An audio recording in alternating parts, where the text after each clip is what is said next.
Fala pessoal, mais um Portaleteal. Dessa vez chamei meu amigo Sandro Oliveira para falar sobre melhoria de processo de software, um tema de muita relevância não só para a academia, mas também para a indústria, porque toda empresa que deseja desenvolver um produto com qualidade tem que seguir boas práticas. E o bom dessa entrevista é que o Sandro tem tanta experiência de mercado quanto experiência acadêmica, publicando artigos com relatos da indústria sobre melhoria de processo. Então essa entrevista está imperdível para quem quer aprender um pouco mais sobre melhoria de processo. Então, Sandro, você possui doutorado e pós-doutorado pela UFPE e é professor do ICEM, é coordenador do projeto de pesquisa Spider, que é focado em melhoria de processo, já orientou mais de 75 TCCs, mais de 40 dissertações de mestrado e mais de 10 teses de doutorados na área de ciência da computação. Já publicou mais de 250 artigos em conferências e mais de 50 artigos em journals da área de ciência da computação. Já escreveu 2 livros sobre qualidade de software. É consultor implementador, avaliador e instrutor do modelo MPS-BR e é consultor em melhoria de processo pela SW Quality. O Lattes está gigante já. Pois é, né? Então melhor parar por aí. Mas é isso mesmo, eu acho que tu sintetizaste muito, eu acho que ao longo do tempo, acho que desde a época do mestrado e doutorado, que a gente vem estar trabalhando com essa parte de melhoria de processo, né? Eu sempre tive essa visão, né, de tentar fazer com que essas empresas ajudar essas empresas a tentar melhorar os seus processos. E aí, durante esse terminado mestrado e doutorado, a gente criou esse grupo de pesquisa, como você falou, né, que é o Spider, onde a gente já, né, como você falou já em números aí, nem sabia todos esses números e tal, mas Tá no Lattes. Então, tá no Lattes, né? E o Lattes não mente. Então então a gente é bom a gente ver esses números inteiros, que é pra gente ver que a gente, né, teve todo um percurso e a gente fez, né, fez orientação aí de alunos de mestrado, iniciação científica, graduação, doutorado, fazendo com que, na verdade, plantando uma sementinha na cabeça dos alunos de que a gente precisa sempre ajudar a indústria, né? A gente não está fazendo nada dentro da academia para ficar na academia. A gente precisa, que eu sempre falo, é pular os muros da UFPA, pular os muros da universidade e levar para fora da universidade tudo aquilo que a gente concebe, né, ali dentro e ajudar, né? Uma simples ferramenta que a gente desenvolva e a gente acha que é tão simples, mas pode ser que ajude bastante uma empresa que está precisando de algum apoio ferramental ou algum métodozinho. Por exemplo, a gente criou, um tempo atrás, a gente criou um método de especificação de requisitos ágil, onde a gente imaginava que isso não fosse usado. Hoje, aqui em Belém, na verdade, não só em Belém, né, mas já soube aí que, pelo menos o último SBQS, me chamaram a atenção lá no SBQS exatamente por conta desse método, mas só que em Belém, na verdade, a gente já tem aí umas 8, 9 empresas usando esse método, né, há 3 anos mais ou menos, então é bastante empresa adotando. E no MPS, no SBQS, como eu mencionei ainda há pouco, nós tivemos um painel de discussão com a indústria, com empresas, e que, ao citar o meu nome no momento, o dono da empresa virou e disse: você que é o definidor do método tal, eu lembro benzinho do seu nome, muito obrigado, que tem ajudado bastante a nossa empresa. Era uma empresa do Rio de Janeiro. Então perceba como fazer ciência não é ficar dentro da universidade, é a gente melhorar, criar, propor soluções e expandir isso, né? Levar isso para fora dos muros da universidade, porque eu acho que esse é o nosso papel enquanto pesquisador e cientista. As empresas necessitam, né, saber como é que vão executar as suas atividades, para que as coisas não funcionem de maneira empírica, né, de maneira ad hoc, e todo mundo saiba como as coisas funcionam internamente. Então cada empresa possui a sua maneira de fazer, né, o seu fluxo de passe, fluxo de tarefas, o seu fluxo de ações para serem realizadas. E aí algo precisa orientar e instrumentalizar, na verdade, essa melhoria, né? Eu ter uma maneira, é como se fosse uma relação. Então, se eu fizer uma correlação bem no lado pessoal, né? no nosso dia a dia, Quando a gente faz uma receita de bolo, né, a gente faz uma receita de bolo contendo todos os passos ali bem definidos da receita, a gente sabe os ingredientes da receita, sabe a maneira de fazer essa receita. E cada um vai fazendo do seu jeito, cada um vai melhorando, né, esse fluxo de passos, essa maneira de fazer o bolo de uma maneira diferente que dê uma incrementada, que dê a sua cara ali. É exatamente isso que funciona a melhoria de processo. Então cada empresa tem o seu fluxo de ações, fluxo de tarefas, e existem uma série de modelos de qualidade, né, a citar a MPS, CMMI, MOSE, né, agora, com uma série de boas práticas, onde orienta a empresa como fazer isso de uma maneira diferente e contendo uma forma de fazer talvez mais simplificada ou menos burocrática, né? Uma coisa mais simplista, uma coisa mais ágil de poder executar. Então, desde o mestrado e doutorado, que eu sempre tive muito esse interesse de buscar informações de como ajudar as empresas, né, a melhorar, né, a sua forma de fazer a coisa, né? Então, não necessariamente seguindo um processo extremamente caótico, um processo extremamente pesado, né, mas uma coisa mais simplista, uma coisa mais próximo da empresa. Eu acho que o grande boom aí, quando a gente vai para dentro de uma empresa, não é a gente já chegar com uma receita pronta, né? É a gente ouvir como é que a empresa funciona e a gente adequar essas coisas para a empresa. Afinal de contas, cada empresa possui a sua maneira, o seu contexto de executar as coisas, e a gente não pode achar que toda empresa é igual a uma outra, né? As empresas, elas são diferentes, as empresas possuem pessoas diferentes, né? Então, o que é o grande patrimônio da empresa são as pessoas. Então, se são as pessoas o grande patrimônio da empresa e cada pessoa pensa de uma forma diferente, então cada pessoa é diferente. Então, eu não posso achar que simplesmente uma maneira de eu levar para uma empresa a forma dela desenvolver software vai ser a mesma coisa para fazer para a empresa B, porque não funciona, né? São coisas completamente diferentes. Então, o grande objetivo da melhoria de processo é a gente ouvir a empresa e a gente adaptar as boas práticas que esses modelos, essas normas existem aí, né? Seja uma norma brasileira, seja um modelo brasileiro como MPS, ou seja os modelos internacionais e as normas internacionais, né? Como a ISO, como o CMMI. Então a gente precisa adaptar essas boas práticas para que a empresa possa usar isso daí. Se a gente não fizer essa adaptação, a empresa vai deixar de lado, né? Como toda e qualquer coisa mandatória, coisa obrigatória. Tudo que é obrigado, a gente não segue. A gente segue o que é da nossa percepção, o que a gente teve como experiência, e ao longo do tempo essa experiência foi ganhando como foco. Essa questão a gente não vai chegar na empresa, e eu pude observar isso pela pouca experiência que eu tive de consultoria, e chegar lá, olha, tá aqui, para você atingir esse nível de maturidade em determinado modelo de qualidade, você tem que seguir essas práticas. A melhor abordagem é essa mesmo, de você, primeiro, entender como eles produzem o software deles, como é esse processo de desenvolvimento, e inserir essas práticas de maneira que eles adaptam o que eles já fazem para poder atingir determinadas práticas, determinados resultados esperados. Porque a parte mais difícil que eu achei quando eu atuei como consultor é justamente essa questão de realizar a mudança organizacional, mudança da cultura organizacional da empresa. E dessa maneira mais adaptativa para o que eles já fazem, para direcionar ao que se espera do modelo, eu acho que é a melhor proposta, com certeza. Com certeza absoluta. É bom e importante esclarecer uma palavrinha aí que você citou, né? A questão de maturidade e nível. Muitas pessoas têm muita dificuldade em entender o que é maturidade e o que é capacidade e o que são esses níveis que esses modelos possuem, né? Então imagina que eu preciso fazer um bolo, né? Moro só, quero fazer um bolo, e aí estou morando só, nunca fiz um bolo na vida. E aí eu vou ligar para minha mãe, né? A primeira referência que eu tenho é minha mãe. Vou ligar para minha mãe e aí pergunto para ela: mãe, olha, eu preciso fazer um bolo. Qual é a tua receita, né?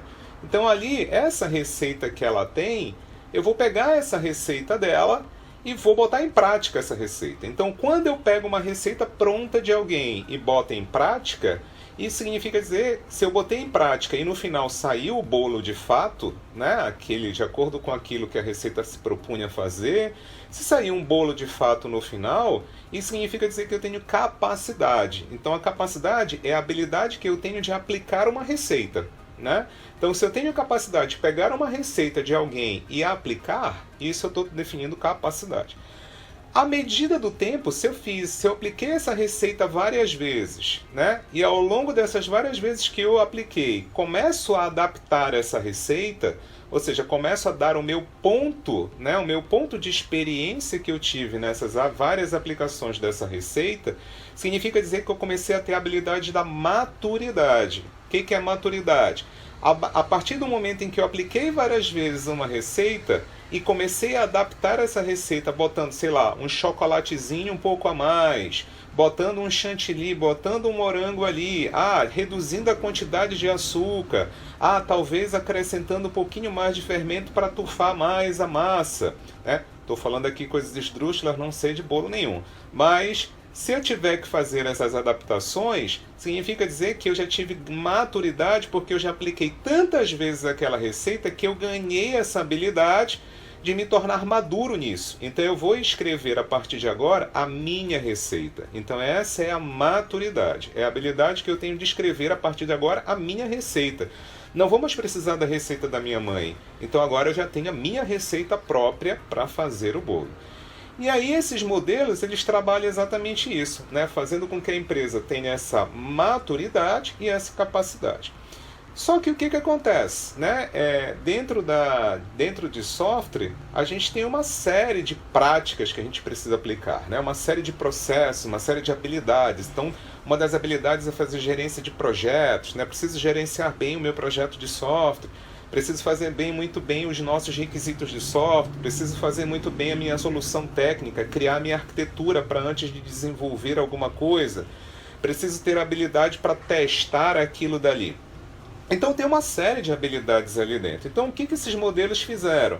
Criaram o que eles chamam de uns degraus, que são os que a gente chama de níveis, né? Que são os níveis aí que você citou de níveis de maturidade, onde nesses níveis de maturidade, esses modelos incorporaram em cada degrau desse daí um conjunto de habilidades que a empresa precisa alcançar. Então esses níveis nada mais são do que um conjunto de degrauzinho para a gente poder alcançar, né, o ápice do desenvolver software, né, da habilidade, da prática de desenvolver software. Eu comparo muito esses níveis com a corrida, né? Por exemplo, quando a criança nasce, né, ela não nasce andando, não, ela só fica no braço da mãe. Então o primeiro nível dela é ficar no braço da mãe, é o nível caótico dela, ela não tem independência. A partir do momento que ela começa a ganhar independência, ela vai para o chão e aí ela começa a levantar, cair, até ela ficar um pouquinho mais em pé, então ela atingir um outro nível, né, que é o nível de tornar um pouquinho mais independente. No terceiro nível, a criança começa a dar os primeiros passinhos. Cai, até ela ganhar mais maturidadezinha para poder andar sozinha. Perceba como ela está aprendendo sozinha a fazer as coisas lá, né? Ou seja, errando e aprendendo. Depois, em seguida, ela já anda. Depois ela vai aprender na escola como correr. Depois ela pode ir para um grupo aí de corrida e aí ela vai passar a correr 5 km, 10 km, 21 km, depois ela vai passar por uma maratona, 42 km. Note que foi degrau a degrau. Então isso é o que a gente chama de nível de maturidade. Então são degrauzinhos que a empresa vai estar seguindo, né, que a empresa segue, até chegar no nível mais alto, que é o que se espera por esses modelos de maturidade. Muito boas são essas analogias e é interessante perceber que um nível está diretamente relacionado com os níveis abaixo dele. Por exemplo, por mais que hoje eu esteja correndo, eu tenho que saber cair, que é algo que eu aprendi lá na infância. Exatamente. Eu tenho que ter maneiras de cair para não me machucar tanto. Então, eles são cumulativos. À medida que eu vou avançando, eu continuo utilizando conhecimentos que eu obtive nos níveis anteriores. Exatamente. Até porque quando você vai lá para a corrida de 42 km, né, evidentemente que se você sei lá, pisou em falso, você já aprendeu a como cair quando você aprendeu a cair lá no início, quando você teve a independência da sua mãe. Né? Então, Exatamente. isso é cumulativo, né? São as experiências cumulativas ao longo do tempo. Perfeito. Quais são as etapas, se tu pudesse definir assim, as principais etapas para realizar um programa de melhoria na empresa?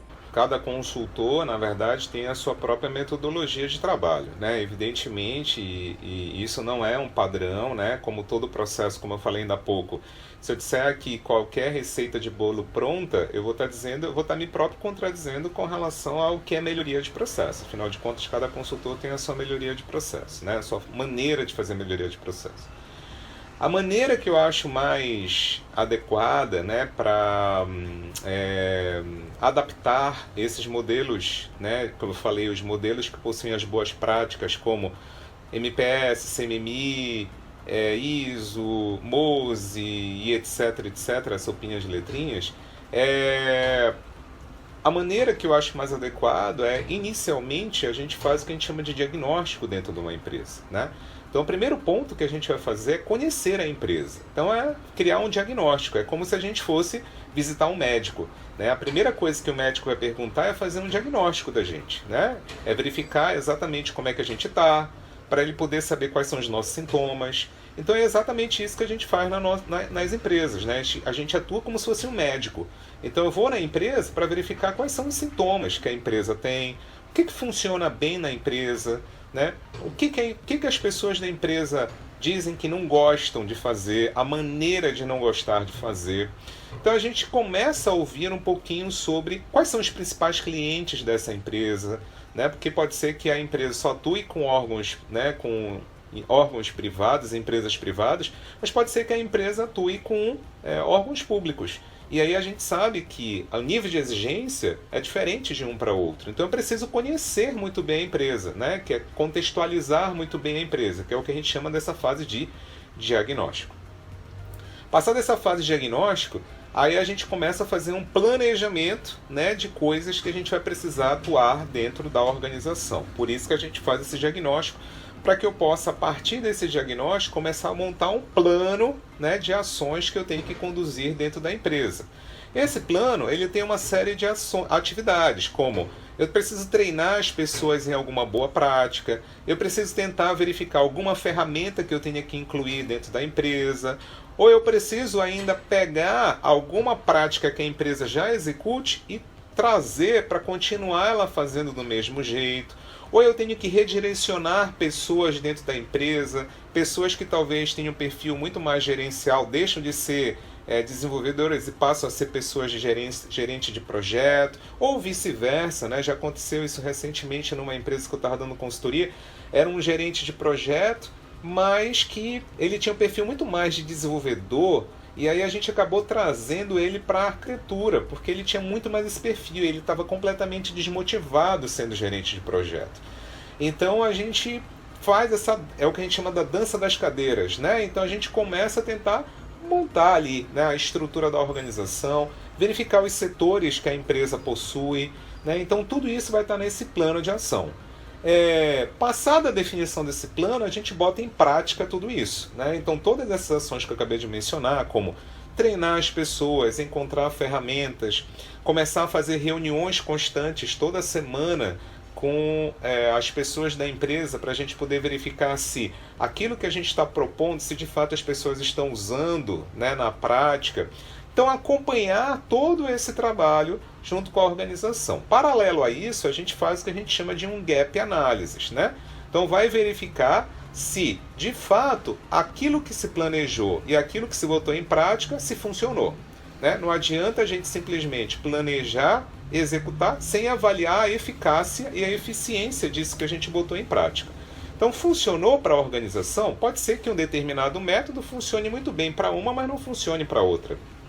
Então, essa é outra atividade que a gente realiza, fazer o que a gente chama de gap analysis, ou análise de gap, né? O que é um gap? É aquilo que eu tinha para realizar, verificar se foi posto em prática, foi posto em execução, e se aquilo que foi posto em execução, se de fato funcionou para aquela empresa. Uma vez estando tudo pronto, né, fazendo todo esse planejamento, execução, análise de gap, aí a gente aí a gente toma a decisão junto com a empresa. A empresa quer ser avaliada, né? Ou seja, né, no termo mais informal, ser certificada, né? Porque a gente não fala que recebe certificação, a gente fala que a empresa recebeu uma avaliação, mas a empresa recebe lá um comprovante no final que ela foi avaliada. Aí a gente pergunta para a organização: você vai querer de fato ser avaliado ou certificado em algum modelo ou norma para garantir, porque aquilo dali dá garantia de que você está seguindo as boas práticas?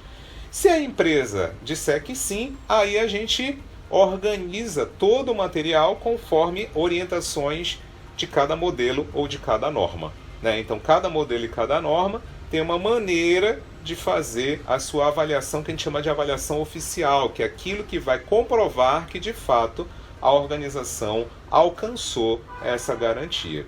Então, aí a gente vai montar toda essa instrumentalização da organização para chamar, né, uma avaliação, uma equipe, né, que a gente chama de avaliação de terceira parte, que é uma equipe fora da consultoria, independente da consultoria, para poder ter a imparcialidade de avaliar se tudo que a empresa está fazendo está aderente a esse modelo aí. E aí, estando tudo aderente, a empresa recebe no final a certificação. Então, tudo isso funciona para cada nível, né? Então, lembra lá dos níveis de maturidade que a gente falou ainda agora. Eu tenho vários nivelzinhos, cada nivelzinho a empresa faz esse conjunto de ações. Tem empresas, né, tem consultores que não executam essa fase inicial de criar diagnóstico, de criar planejamento, e já chegam com coisas prontas para a organização para usar. O problema disso é que isso está muito fatídico terminou a consultoria de melhoria de processo, ou seja, terminou a certificação e a avaliação que a empresa pode querer alcançar, todo mundo vai deixar de lado. Porque exatamente o que você falou ainda há pouco sobre mudança de cultura organizacional. Se eu cheguei na empresa impondo a maneira de fazer, o que acontece? Toda imposição vai ser deixada de lado em um dado momento, né? Então, se, pelo contrário, se na verdade eu chego na organização, começo a ouvir o que funciona e o que não funciona, o que dá ou o que não dá para ser feito, então é mais fácil disso tudo ficar perene na organização, ou seja, continuar mesmo a gente saindo da organização, que esse é o nosso papel, né, de fazer melhoria de processo.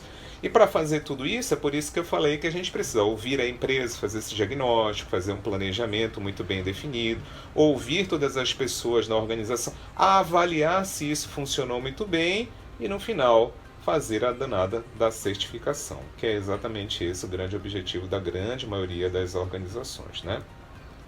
É exatamente isso, né? A consultoria, ela é temporária, né? Não tem aquela consultoria, a empresa sempre vai precisar de uma consultoria, para aquele momento para aprender, né, a como incorporar essas boas práticas e o ideal é que ela possa seguir com os próprios pés posteriormente. Exatamente. Quais são aquelas consultorias mais relevantes que tu realizou, os cases de sucesso? Cada empresa, seja pública, seja privada, ela tem uma cultura diferente de fazer as coisas, né? Mas uma coisa bem interessante que aconteceu foi numa empresa de tecnologia, né, do Recife, que é a Imprel, onde na verdade a Imprel ela é uma empresa pública, né, vinculada à prefeitura do Recife, e nessa empresa, na verdade, precisava se fazer toda uma melhoria e estruturação organizacional, né? Então, todo mundo dizia fazer tudo, mas ninguém fazia quase nada. Então, a gente teve que, desde criar o que a gente chama de unidades de negócio, né? Unidades organizacionais, onde, na verdade, a gente teve que pegar todas as secretarias do município de Recife, dividir essas secretarias para atendimento de cada grupo ou de cada equipe dentro da Imprel, né, para poder fazer esse devido atendimento, e começou a tentar fazer exatamente toda a gestão dessa equipe. Então, uma vez organizado isso por nicho, né, por negócio, das secretarias que a prefeitura precisa atender e precisa executar as ações, né, para funcionar bem no município de Recife, a gente teve que gerenciar, ter que criar toda essa gestão de equipe interna. Então essa foi um trabalho muito longo, né? Durou uns 2, 3 anos mais ou menos de execução, onde a empresa estava no nível que a gente chama de nível de maturidade, que é aquele degrauzinho caótico, né? E passou a ser o nível 3, né? Onde ela chegou lá no nível 3 de maturidade. Nível 3 de maturidade é quando a organização está muito bem definida, né? Possui toda a sua gestão e a sua definição de processo muito bem azeitada de acordo com a sua cultura organizacional. Então foi uma empresa que evoluiu muito bem, né? A ponto de poder, por exemplo, eles tinham muitos problemas de comunicação no início, essas coisas foram resolvidas. Outro problema que a gente resolveu muito fortemente nisso era que todas as secretarias do município de Recife que demandavam ações para a Imprel, né, porque ela era provedora de tecnologia da informação de todas as secretarias, essas secretarias já estavam querendo subcontratar outras empresas e não mais a Imprel, não mandar mais demanda para a Imprel. Com essa melhoria, foi revertido isso. Então, todas as demandas das secretarias, por quê? Porque as pessoas das secretarias começaram a ganhar credibilidade com a Imprel. Então, a Imprel começou a receber todas as demandas. Obviamente que, dentro da Imprel, por ser um órgão público, não tinha braço para fazer tudo. Então, quem decidia se ia subcontratar ou não era a Imprel, e não a secretaria, né? Então, se eu tenho uma empresa dentro de um órgão que resolve isso, essa empresa precisa tomar a decisão se vai subcontratar ou não. E não vou pegar uma secretaria que não tem nem conhecimento sobre o que é TI. Ela usa TI, mas ela não tem conhecimento como se faz TI. Então perceba que a Imprel deu uma mudança muito grande, né, na sua visibilidade para as demais secretarias do município de Recife. Até hoje continua tendo essa grande visibilidade para as secretarias, eles são centro de referência, né? Outro caso muito bom também foi aqui no Amapá, né? Aqui na Prodap, né? Que é o processamento de dados do Amapá, né?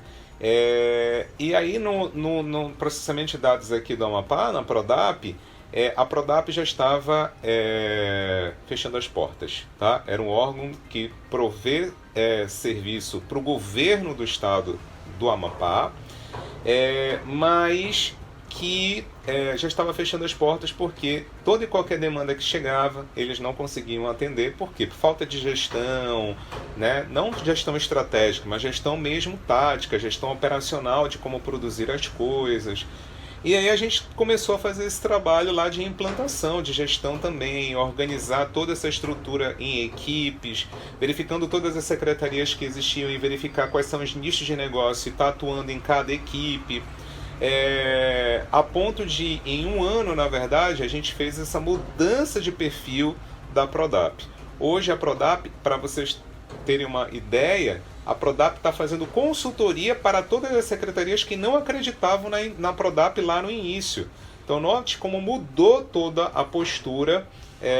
A melhoria de processo trouxe essa mudança de postura e essa visibilidade da Prodap. Então hoje a Prodap está servindo como uma consultora de levar melhoria de gestão, boas práticas para dentro das demais secretarias do governo do Amapá. E um caso de sucesso também daqui de Belém, né, é uma empresa chamada Jambu Tecnologia, né? A Jambu é uma empresa que é uma empresa de pequeno porte, né, uma quantidade de pessoas reduzidas ali dentro trabalhando. Eles trabalham muito com métodos ágeis, ou seja, o foco lá principal é comportamento, mudança de postura, que não pense esse métodos ágeis simplesmente com geração de documento ou não, tem nada a ver uma coisa com a outra.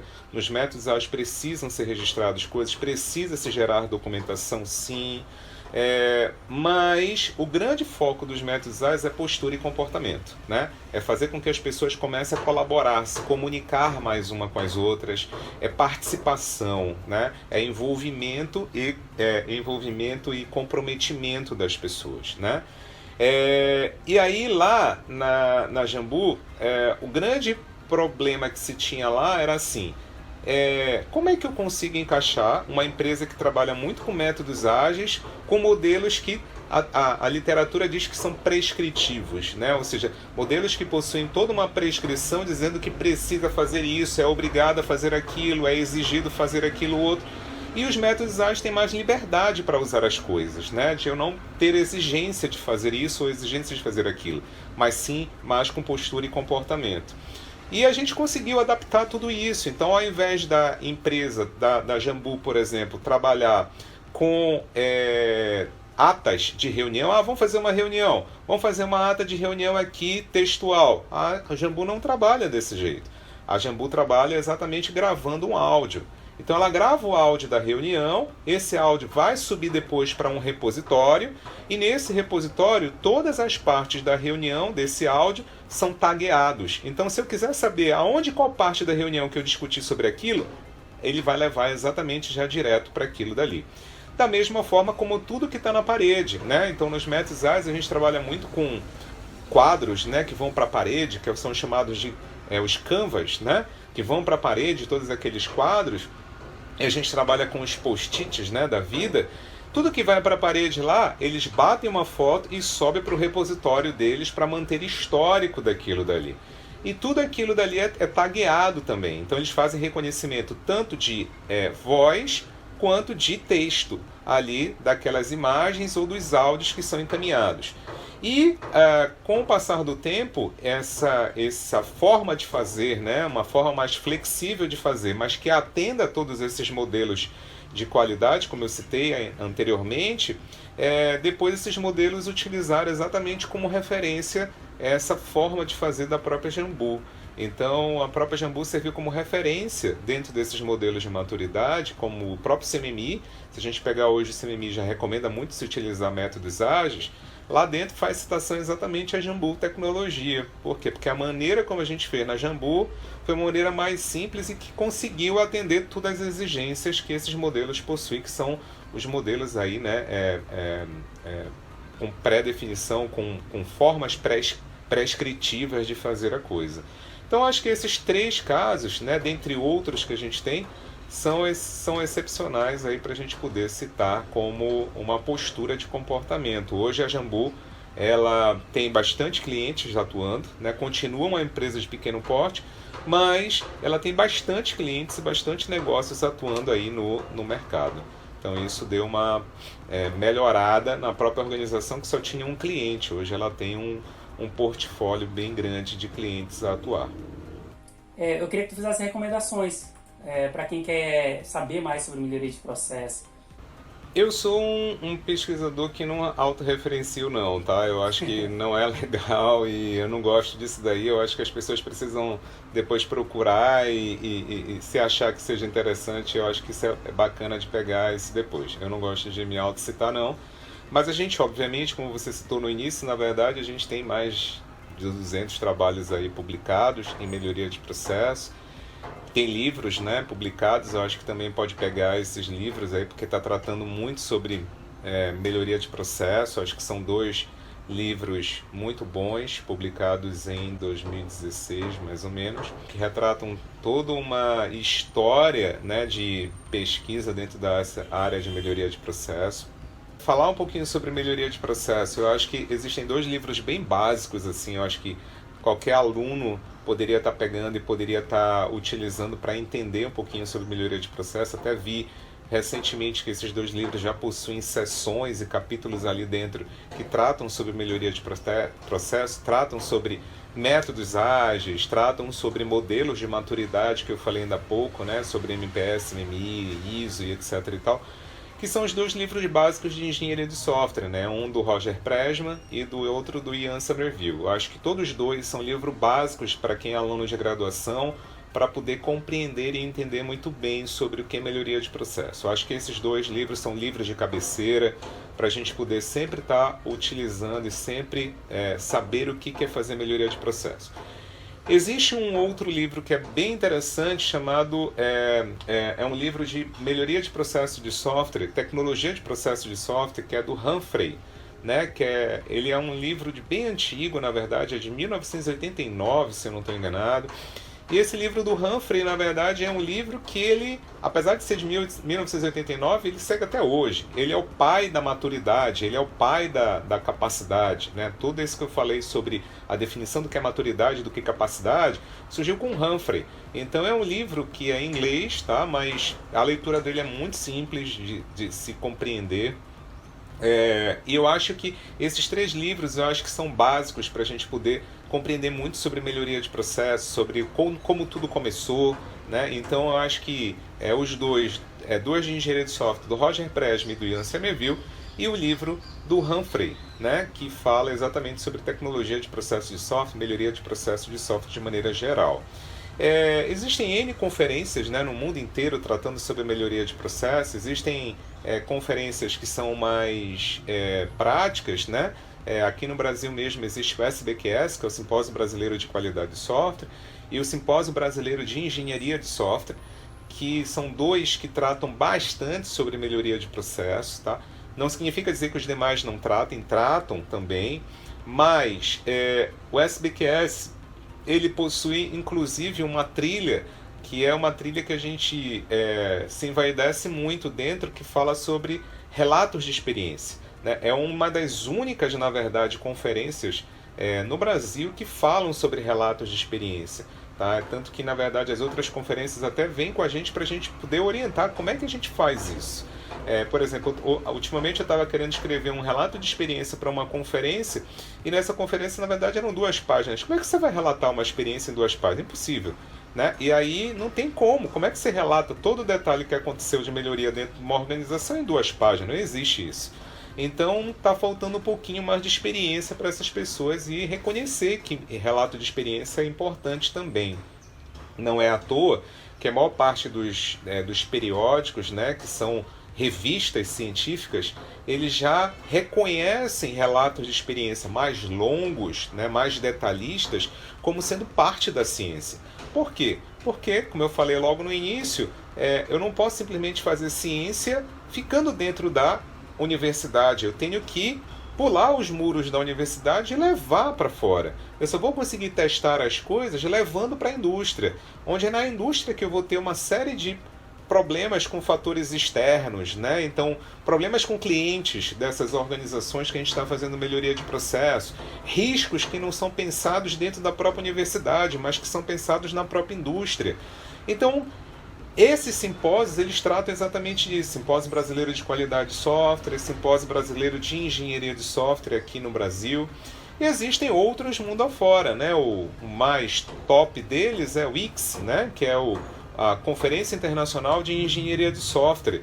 Essa conferência, na verdade, ela possui uma trilha, na verdade, uma trilha não, 3 trilhas que tratam exatamente de relatos de experiência sobre melhoria de processo, tá? Lá dentro. Então, só o ICS possui tudo isso, né? E existem outras conferências internacionais, como ICSoft, né? Que é uma boa conferência, que geralmente é realizada em Portugal.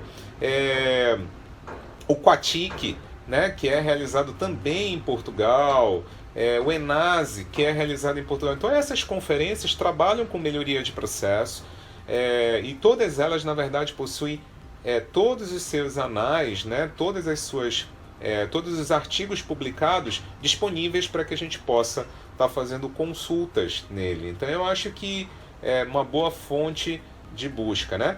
Agora, claro, né, tendo interesse aí nos nossos trabalhos, procurar aí o meu Lattes. Lá no Lattes, como o professor Carlos mencionou, a gente tem bastante artigos publicados e a gente pode exatamente trocar ideias. E dentro da própria universidade, também na UFPA, a gente também tem disciplinas que a gente oferece de qualidade de software e de tecnologia de processo de software, onde a gente vê exatamente, e aí pela experiência que eu tenho do mercado, eu trago para dentro dessas disciplinas formas dos alunos produzirem as pesquisas deles, e eu incluo uma série de fatores externos que eles acham que a coisa vai funcionar super bem, e eles percebem que a coisa não funciona muito bem do jeito como eles deveriam fazer, né? Então, tem essas disciplinas que a gente oferece, tanto na graduação quanto na pós-graduação, né?